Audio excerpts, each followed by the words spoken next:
Assalamu alaikum. Dear learners, welcome back to my channel, Arifas English Care. Dear learners, আজকের ক্লাসে আমরা আলোচনা করব কেস এর ব্যবহার। কেসের ব্যবহার সম্পর্কে আজ আমরা জেনে নেব। Dear learners, আজকের ক্লাসে আমরা জানব কেস কাকে বলে, কেস কত প্রকার, কি কি এবং নমিনেটিভ, অবজেক্টিভ, পজেসিভ ও ভোকেটিভ কেসের ব্যবহার সম্পর্কে জেনে নেব। নমিনেটিভ কেস কোনগুলা, অবজেক্টিভ কেস কোনগুলা এবং পজেসিভ কেস কোনগুলা সে সম্পর্কে আমরা ধারণা নেব। ডিয়ার লার্নার্স, মূল আলোচনায় যাওয়ার পূর্বে তোমাদের কাছে আমার রিকোয়েস্ট, আমার চ্যানেলে আজ যারা নতুন তাদের কাছে রিকোয়েস্ট, চ্যানেলটিকে সাবস্ক্রাইব করে অল বাটন প্রেস করে দেবে, যাতে করে নতুন নতুন ভিডিও খুব সহজে তোমাদের কাছে পৌঁছে যায়। আর যারা অলরেডি সাবস্ক্রাইব করেছো তাদেরকে জানাই অসংখ্য ধন্যবাদ। ডিয়ার লার্নার্স, আর কথা না বাড়িয়ে এবার মূল ক্লাসে ফিরে যাই। Let's get start. লক্ষ্য করো ডিয়ার স্টুডেন্টস, আমি এখানে একটি সেন্টেন্স লিখেছি, she gave him her book. She gave him her book অর্থ সে তাকে তার বইটি দিল। সে তাকে তার বইটি দিল। যদি আমরা প্রশ্ন করি কে দিল, তাহলে উত্তর আসে সে দিল। সে, শি, সে হচ্ছে শি। এই শি হচ্ছে সাবজেক্ট। শি হচ্ছে সাবজেক্ট অর্থাৎ নমিনেটিভ কেস। Nominative case. একইভাবে তাকে দেয়। কাকে দেয়? তাকে দেয়। তাহলে এখানে হিম, শি গেভ হিম, সে তাকে দিল। তাকে, তাকে আছে অবজেক্ট। তাকে অবজেক্ট মানে objective case. Objective case. Dear students, আমরা জানি কি বা কাকে দ্বারা প্রশ্ন করে অবজেক্ট পাওয়া যায়। তাহলে এখানে অবজেক্ট হচ্ছে হিম। অবজেক্ট হচ্ছে হিম। ডিয়ার লার্নার্স, এই সেন্টেন্সে আরো একটি অবজেক্ট আছে, হার বুক। এখানে হার বুক, তার বই। তার এবং বইয়ের মধ্যে একটি সম্বন্ধ আছে। এই সম্বন্ধকে বলে পজিটিভ কেস। পজিটিভ কেস, যেমন হার বুক, মাই বুক, আওয়ার বুক, এভাবে আমরা বলতে পারি। তাহলে এটি হলো পজিটিভ কেস। এটি হলো পজিটিভ কেস। ডিয়ার লার্নার্স, এবার আমরা জেনে নেব কেস।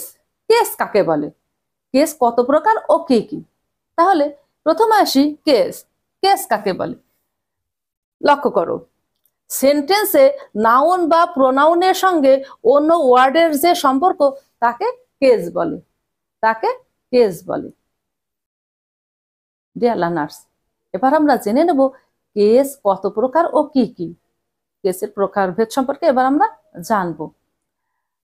ডিয়ার লার্নার্স, কেস সাধারণত 4 প্রকার: nominative case, objective case, possessive case এবং vocative case. Vocative case. Dear learners, এবার আমরা কেসের ব্যবহার সম্পর্কে জেনে নেব। প্রথমে নমিনেটিভ কেস। নমিনেটিভ কেসে হবে আই। আই। তাহলে অবজেক্টিভ কেসে কি হবে? মি। মি। তখন নমিনেটিভ কেসে আই হলে অবজেক্টিভ হয়ে যাবে মি এবং পজেসিভ হয়ে যাবে মাই বা মাই। মাই বা মাই। আমরা যদি নমিনেটিভ কেস হচ্ছে সাবজেক্ট। হচ্ছে সাবজেক্ট। তাহলে সাবজেক্টের জায়গায় যদি অবজেক্ট বসায়, মি বসায়, তাহলে সেন্টেন্স হবে না। তাহলে কি হবে? সাবজেক্টের জায়গায় সাবজেক্টই লিখতে হবে। এটা হচ্ছে নমিনেটিভ কেস। তাহলে I, subject, me, object. Possessive হবে মাই, মাই। একইভাবে উই, অবজেক্ট হবে আস, পজেসিভ হবে our, our. You, objective you, একই হবে। এবং পজেসিভ হবে ইয়োর, পজেসিভ হবে ইয়োর। এবার আসি শি। অবজেক্টিভ হবে হার, পজেসিভ হার। দে, সাবজেক্টে দে, অবজেক্টে দেম, তারপরে পজেসিভে দেয়ার। এবার আসি জন। নামের ক্ষেত্রে নমিনেটিভ কেসে হবে জন, নেম, তারপরে অবজেক্টিভেও হবে জন, নেম, এবং পজেসিভ হবে জনস, জনস অ্যাপোস্ট্রফি হয়ে জনস হয়ে যাবে। তারপর আসি ডিয়ার স্টুডেন্ট, ইট, ভালো করে লক্ষ্য করো, ইট নমিনেটিভ হবে ইট, হবে ইট, এবং পজেসিভ হবে ইটস। এখানে কিন্তু অ্যাপোস্ট্রফি হবে না, অ্যাপোস্ট্রফি দিলে হয়ে যাবে ইট ইজ, ইট ইজ, কিন্তু এখানে পজেসিভ হবে ইটস। এটা গ্রামাটিক্যাল রুলস, লক্ষ্য করো। তারপর আসি মরিয়ম, নেম, মরিয়ম, একইভাবে অবজেক্টিভ হবে মরিয়ম এবং পজেসিভ হবে মরিয়মস। এখানে কিন্তু অ্যাপোস্ট্রফি হবে মরিয়মস। নামের ক্ষেত্রে কি হবে? অ্যাপোস্ট্রফি হবে, কিন্তু এখানে ইট থাকলে অ্যাপোস্ট্রফি হবে না, ইটস একসাথে ইটস হবে। তাহলে নমিনেটিভ, অবজেক্টিভ এবং পজেসিভ কেস সম্পর্কে আমরা ধারণা পেলাম। ডিয়ার লার্নার্স, এবার আসি ভকেটিভ কেস সম্পর্কে, ভকেটিভ সম্পর্কে জেনে নেব। ভকেটিভ কেস হচ্ছে সম্বোধন করা, ডাকা। যে কেস দ্বারা ডাকা হয় বা সম্বোধন করা হয় তাকে ভকেটিভ কেস বলে। যেমন লক্ষ্য করো, Russell come here, Russell come here, Raju come here. আমরা রাসেলকে সম্বোধন করছি যে রাসেল কাম হেয়ার, রাসেল এখানে এসো। তাহলে এটাকে কি বলে? Vocative case, vocative case. Dear learners, আরো এক্সাম্পল লক্ষ্য করো, boys you are the future leader of the country. এখানে বয়েস, বয়েস ছেলেরা, ছেলেরা, ছেলেদেরকে সম্বোধন করা হচ্ছে, এটা হচ্ছে ভকেটিভ কেস। যেমন hello my friends, hello my friends, বন্ধুকে সম্বোধন করা আছে, hello my friends, how are you, how are you. তাহলে এখানে এই যে হ্যালো মাই ফ্রেন্ডস, এই বন্ধুকে সম্বোধন করা আছে, এটা হচ্ছে ভকেটিভ কেস, হ্যাঁ, ভকেটিভ কেস। ডিয়ার লার্নার্স, আরো একটি কেস আছে, ডেটিভ, রেটেন্ড অবজেক্ট, রেটেন্ড অবজেক্ট। এটা নিয়ে আমরা অন্য কোনো একদিন আলোচনা করব। ডিয়ার লার্নার্স, তাহলে আজকের ক্লাসে তোমরা কি জানলে?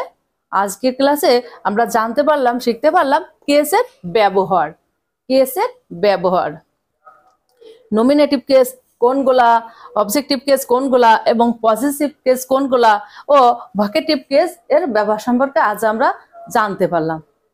ডিয়ার লার্নার্স, এগুলো তোমরা বেশি বেশি করে প্র্যাকটিস করবে, বেশি বেশি করে প্র্যাকটিস করবে, তাহলে তোমরা আয়ত্ত করতে পারবে। আমাদের কেস সম্পর্কে ধারণা থাকা খুবই জরুরি। কেস সম্পর্কে ধারণা না থাকলে আমরা গ্রামার সম্পর্কে ধাপে ধাপে অনেক কিছু বুঝতে পারবো না। এজন্য প্রথম অবস্থায় আমাদের অবশ্যই কেস সম্পর্কে ধারণা থাকতে হবে।